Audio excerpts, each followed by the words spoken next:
ओम शांति। ओम शांति। ओम शांति। तो आइए चलते हैं अपने इस डिवाइन राजयोग की पाठशाला में, जहां आज 25 सितंबर 2022 को हम अपने डिवाइन लेसन से कनेक्ट होते हैं और उसमें अपनी डिवाइन लर्निंग को लेते हैं। तो आज का जो लेसन है वो है सत्य और असत्य का विशेष अंतर। तो today we are going to explore the answer what is truth and where we are lacking.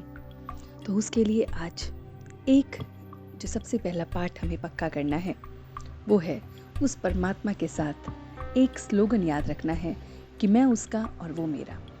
जी हाँ दोस्तों, जितना इस स्लोगन को हम पक्का कर लेते हैं कि मैं उसका और वो मेरा, तो आप देखेंगे आपके साथ सारी की सारी खुशियाँ, आपके साथ सारी की सारी शक्तियाँ, प्राप्तियाँ, अचीवमेंट्स वो सब आने लगती हैं।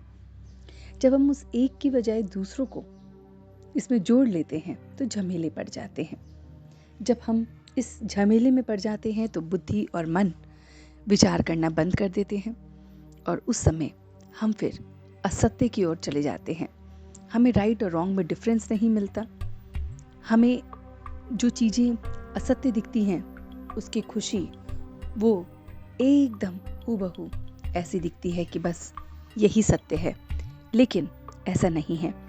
जब हम इस बात पर होते हैं तो वो जो असत्य है, जो थोड़ी देर का है और उसका जो सुख है वो हमें बहुत बहुत कम समय के लिए दिखता है।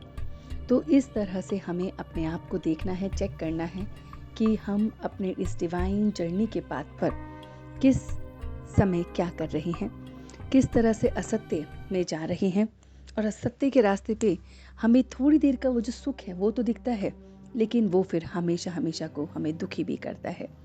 जब हम उस एक परमात्मा से किनारा कर लेते हैं, जी हाँ दोस्तों, कभी कभी हम और लोगों में फंस जाते हैं और लोगों की बातों में फंस जाते हैं, उनसे किनारा कर लेते हैं। तो हम किनारा किस किस चीज़ों से कर लेते हैं? हम झूठ के सहारे में आ जाते हैं, हम नाम मान शान में आ जाते हैं, हम अपने भविष्य के बारे में सोचते रहते हैं, हम दूसरों की चेकिंग करने में लग जाते हैं। जबकि हमें करना क्या चाहिए?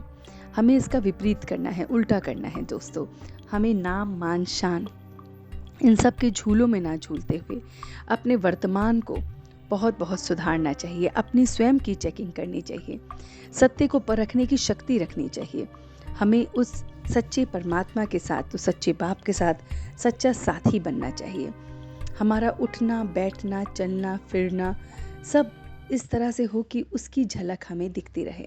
जैसे दोस्तों हम बचपन में रोल प्ले करते थे और फिर हम उन्हीं की तरह मिमिक्री, उन्हीं की तरह बनते थे। इसी तरह से दोस्तों अब करना है हमें परमात्मा के जैसा ही, उसके जैसा ही व्यवहार, उसके जैसा ही हमारा उठना बैठना चलना सब वैसा ही होना चाहिए। हमारे साधारण कर्म में भी उसकी विशेषता हमें दिखनी चाहिए। हमारा ये जो चेहरा है, ये चेहरे पे गंभीरता भी हो और मुस्कुराहट भी हो। गंभीरता का अर्थ है कि हम अंतर्मुखी भी हों, हमारे अंदर परखने की शक्ति भी हो कि क्या अच्छा है क्या बुरा है, किस तरह से हम व्यर्थ बातों से बच सकते हैं, सुनने से बच सकते हैं, देखने से बच सकते हैं। इन सभी बातों को, सही और गलत को परखने की शक्ति हमारी होनी चाहिए। हमारे चेहरे से वो पीस पैलेस दिखना चाहिए कि ये शांति के सुकून है और इनके साथ बैठते ही, इनके साथ मिलते ही एक सुकून का अनुभव होता है, वो होना चाहिए। हमारे पास एक इस तरह का बैलेंस होना चाहिए, हल्केपन का, कि हम कभी तो बालक की तरह बने और कभी मालिक की तरह। जिसका अर्थ है दोस्तों कि कभी आपको जब परमात्मा से कुछ ज्ञान लेना है, लोगों से कुछ बातें सुननी होती है तो बालक बन के सुनिए। जब आपको अपना सजेशन देना होता है तो मालिक बन के दीजिए। तो इस तरह से हमारी ये जर्नी जो है वो चल रही है, ये पाठशाला चल रही है। तो आज के डिवाइन लेसन को हम फिर से रिवाइज करते हैं कि हमेशा सत्य का साथ देंगे, हम असत्य से हम दूर रहेंगे। असत्य का जो सुख है वो थोड़ी देर का होता है, लेकिन सत्य का सदा काल का होता है। इसी तरह से हमें ये याद रखना है कि अपनी बुद्धि और मन को हम हमेशा राइट और रॉन्ग के डिसीजन लेने में हेल्प करें। परखने की शक्ति इतनी होनी चाहिए कि व्यर्थ सोचना, बोलना, करना, इन सब पे फुल स्टॉप लगा दें। हम इस तरह से परमात्मा के बालक बन के रहें कि जब वो हमें नॉलेज दे रहा है, चाहे वो किसी के थ्रू दे रहा हो, उसको ले लेना चाहिए, लेकिन मालिक बने अपनी कर्मेंद्रियों पे, अपने सेंस ऑर्गन्स पे, ताकि हम वो करें जो हम करना चाहते हैं।